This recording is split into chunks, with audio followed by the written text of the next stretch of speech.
नमस्कार दोस्तों, और आज के इस वीडियो में आपको टाटा ट्रस्ट के बारे में बताएंगे। क्योंकि रतन टाटा के बाद उनकी फैमिली की भी चर्चा हो चुकी है, लेकिन एक सवाल जो सबके मन में घूम रहा है कि टाटा ग्रुप और टाटा ट्रस्ट क्या कुछ होगा अब इसका, कैसे इस ट्रस्ट की स्थापना हुई थी। आपको इसकी कहानी शुरू से बताते हैं और विस्तार से बताएंगे। टाटा ग्रुप भारत का एक जाना माना और सम्मानित बिजनेस घराना है। इसकी स्थापना 1868 में जमशेद जी टाटा ने की थी। आज यह ग्रुप 100 से ज्यादा कंपनियों का मालिक है और दुनिया भर में फैला हुआ है। लेकिन टाटा ग्रुप की कहानी सिर्फ बिजनेस की कहानी नहीं है। यह एक ऐसे परिवार की भी कहानी है जिसने देश के विकास में महत्वपूर्ण भूमिका निभाई है। इस कहानी में टाटा ट्रस्ट का बहुत बड़ा योगदान है। Tata trust education, health, rural development जैसे सेक्टर में काम करता है और टाटा ट्रस्ट के जरिए ही टाटा परिवार टाटा ग्रुप पर नियंत्रण रखता है और इससे यह सुनिश्चित होता है कि कंपनी हमेशा टाटा परिवार के मूल्यों और सिद्धांतों पर चले। टाटा ट्रस्ट की टाटा सन्स के चेयरमैन को चुनता है और इस पूरे टाटा ग्रुप का वही मुखिया होता है। हाल ही में जो ट्रस्ट की चर्चा क्यों हुई ये समझिए। ट्रस्ट टाटा ट्रस्ट की चर्चा इसलिए हुई क्योंकि टाटा ट्रस्ट के चेयरमैन रतन टाटा का 9 अक्टूबर 2024 को 86 साल की उम्र में निधन हो गया। अब उनके सौतेले भाई नोएल टाटा को यह पद दिया गया है और इससे यह अटकलें लगाई जा रही है कि नोएल टाटा आगे चलकर टाटा सन्स के चेयरमैन बन सकते हैं, पूरे टाटा ग्रुप की कमान संभाल सकते हैं। नोएल टाटा रतन टाटा के पिता नोवेल टाटा के दूसरे बेटे हैं। टाटा सन्स में आधे से ज्यादा हिस्सेदारी टाटा ट्रस्ट के पास है और टाटा ट्रस्ट के पास सन्स की 66% हिस्सेदारी है। टाटा सन्स टाटा ग्रुप की सबसे बड़ी कंपनी है और बाकी सभी कंपनियों को नियंत्रित करती है। कैसे हुई थी टाटा ट्रस्ट की शुरुआत ये समझिए। भारत में पुराने समय से ही दान करने की परंपरा रही है, लेकिन टाटा ग्रुप के संस्थापक थे जमशेद जी टाटा, जिन्होंने 1882 में दान शब्द को नया अर्थ दिया। उन्होंने जे.एन. टाटा एंडोमेंट फंड की शुरुआत की। उस जमाने में बेहतर शिक्षा और रिसर्च के लिए दान देने का विचार बिल्कुल नया था। यहां तक कि अमेरिका जैसे देश में भी जमशेद जी ने भारत में दान करने का एक नया तरीका शुरू किया, जिससे लोगों को एजुकेशन हासिल करने और आगे बढ़ने में मदद मिल सके। जमशेद जी टाटा को भारतीय उद्योग का जनक भी कहा जाता है और उन्होंने भारत को आधुनिक बनाने में कई तरह के काम किए, जैसे कि बच्चों के लिए स्कूल, महिलाओं के लिए आराम करने की जगह और सबके लिए मुफ्त इलाज की सुविधा। जमशेद जी ने पहली बार अपने फ्लैट बनाने की शुरुआत की और मुंबई का मशहूर ताज महल होटल भी बनवाया। उनका यह सपना आज भी टाटा ग्रुप के जरिए जिंदा है, जो देश के विकास में अहम भूमिका निभा रहा है। क्या है टाटा ट्रस्ट ये समझिए। जमशेद जी ने एक आधुनिक स्टील प्लांट, एक हाइड्रो इलेक्ट्रिक पावर प्लांट और एक साइंस यूनिवर्सिटी बनाने का सपना देखा था। उनके दो बेटे सर रतन टाटा और सर दोराबजी टाटा ने उनके इस सपने को पूरा किया। उन्होंने अपने पिता के बिजनेस को कई गुना बढ़ाया और उनके नेक कामों को भी आगे बढ़ाया। टाटा ट्रस्ट के दो प्रमुख ट्रस्ट हैं, सर रतन टाटा ट्रस्ट और सर दोराबजी टाटा ट्रस्ट। इन दोनों ट्रस्ट की टाटा सन्स में 52% हिस्सेदारी है, 52%। इन दो ट्रस्टों के अलावा टाटा ट्रस्ट में शामिल बाकी ट्रस्ट की टाटा सन्स में 14% यानी कि 14% हिस्सेदारी शेयर है। सर रतन टाटा ट्रस्ट में 5 और सर दोराबजी टाटा ट्रस्ट के भीतर 10 ट्रस्ट आते हैं। ये सभी ट्रस्ट मिलकर टाटा ट्रस्ट कहलाते हैं और ट्रस्ट के जरिए टाटा परिवार पूरे ग्रुप को चलाती है। टाटा ट्रस्ट अब सिर्फ पैसे नहीं देता। टाटा ट्रस्ट हमेशा से देश की जरूरतों के हिसाब से खुद को बदलता रहा है। 2015 में उन्होंने अपने काम करने का तरीका बदला और पहले वे सिर्फ पैसा देकर मदद करते थे, लेकिन अब वे खुद भी कई काम करते हैं, जिसमें से नई तकनीकी का इस्तेमाल, साथ ही सरकार, एनजीओ और दूसरे संस्थानों के साथ मिलकर काम करते हैं। इससे लोगों को ज्यादा फायदा होता है। अब टाटा ट्रस्ट अपने काम की जिम्मेदारी भी लेता है और यह देखता है कि लोगों को सही मायने में मदद मिल रही है या फिर नहीं।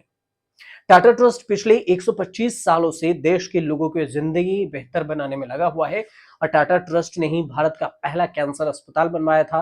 उन्होंने कई बड़े संस्थानों को भी बनवाने और चलाने में मदद की, जैसे कि IIT Mumbai, MIT, IISc Bengaluru और टीआईएसएस मुंबई, टीआईएफआर मुंबई, ये सारे।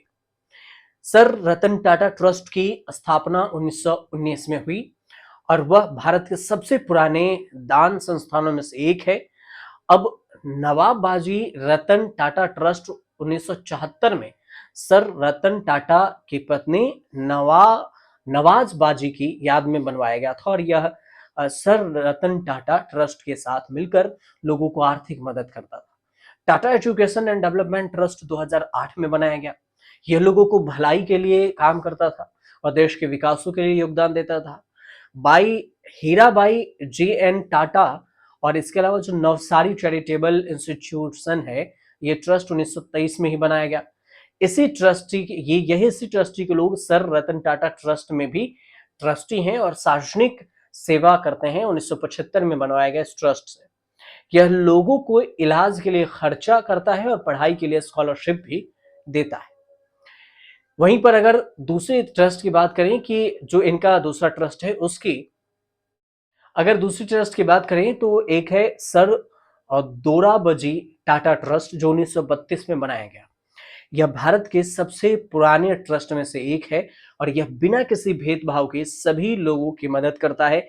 JN. Endowment for the higher education of Indians 1892 1892 से भारतीय छात्रों को पढ़ाई के लिए लोन देता आ रहा है। जे.एन. टाटा स्कॉलर कहलाना एक सम्मान की बात मानी जाती है। दुनिया भर में 5600 से ज्यादा जे.एन. टाटा स्कॉलर हैं।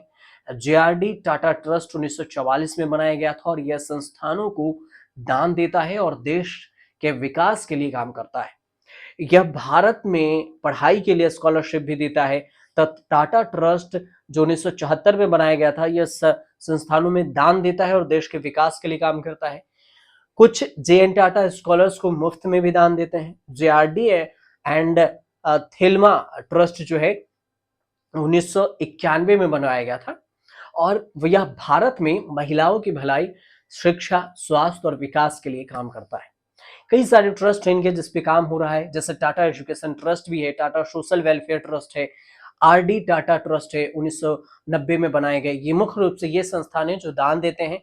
लेडी टाटा मेमोरियल ट्रस्ट है 1932 में जो बनवाया गया था। यह ब्लड डिजीज खास करके ल्यूकोकेमिया पर जो रिसर्च होती है उसके लिए पैसे देते हैं। साथ ही भारत की दूसरी बीमारियों के इलाज के लिए भी रिसर्च किया जाता है। Lady Meherbai D Tata education trust 1932 में बनाया गया था और ये भारतीय महिलाओं की हायर एजुकेशन, उच्च शिक्षा के लिए मदद करती है। यह यूनिवर्सिटी में एजुकेशन करने वाली लड़कियों को विदेश में पढ़ाई करने के लिए स्कॉलरशिप देती है। रतन टाटा का टाटा ग्रुप में सफर रतन टाटा और टाटा ट्रस्ट के चेयरमैन थे। वे सर रतन टाटा ट्रस्ट और सर दोराबजी टाटा ट्रस्ट के चेयरमैन भी थे। इसके अलावा वे Tata institute of fundamental research के मैनेजमेंट काउंसिल के भी चेयरमैन थे। 1991 से 2012 तक वह टाटा सन्स के चेयरमैन भी रहे थे। रतन टाटा के नेतृत्व में टाटा ग्रुप ने खूब तरक्की की। 2011 से 12 तक $100 बिलियन से ज्यादा की कमाई की। रिटायरमेंट के बाद रतन टाटा ने टाटा सन्स, टाटा इंडस्ट्री, टाटा नोटिस में स्टील और टाटा केमिकल्स जैसे कंपनियों के चेयरमैन से रिटायरमेंट और उन्हें खिताब भी मिला था। चेयरमैन एमिरेटिस के नाम से उन्हें खिताब मिला।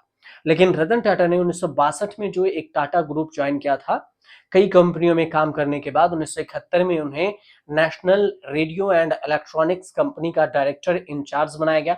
1981 में वे टाटा इंडस्ट्री के चेयरमैन बने और उन्होंने इस कंपनी को नई टेक्नोलॉजी दी और 1962 में क्रॉनिकल यूनिवर्सिटी आर्किटेक्चर्स की पढ़ाई के लिए बनाया। अमेरिका में जब काम करने के बाद वे भारत वापस आए और 1975 में हार्वर्ड बिजनेस स्कूल से मैनेजमेंट की पढ़ाई की। भारत सरकार ने साल 2008 में रतन टाटा को पद्म भूषण से सम्मानित किया, जो देश का दूसरा सबसे बड़ा नागरिक सम्मान है। और इसके अलावा विदेशों की कई यूनिवर्सिटी ने डॉक्टरेट की मानक उपाधि भी उन्हें दी, मतलब कि पीएचडी की उपाधि। लेकिन अब 9 अक्टूबर 2024 को रतन टाटा हमारे बीच नहीं रहे और उसके बाद उनके जो सौतेले भाई हैं नोएल नोएल टाटा, उनको अब चेयरमैन बनाया गया है नया। हालाँकि उन्हें उनके काम के लिए भारत हमेशा से उनका ऋणी रहेगा और उन्हें याद ज़रूर करेगा। आपको ये जानकारी अच्छी लगी हो तो चैनल को सब्सक्राइब ज़रूर कर लीजिएगा, शेयर भी ज़रूर कर दीजिएगा, क्योंकि बिना ग्राफ़िक, बिना कुछ दिखाए, बिना म्यूज़िक बताए, आसान भाषा में सब समझाना मेरा मकसद होता है, ताकि आप आसानी से समझ सकें और इसकी जानकारी लोगों तक शेयर कर सकें।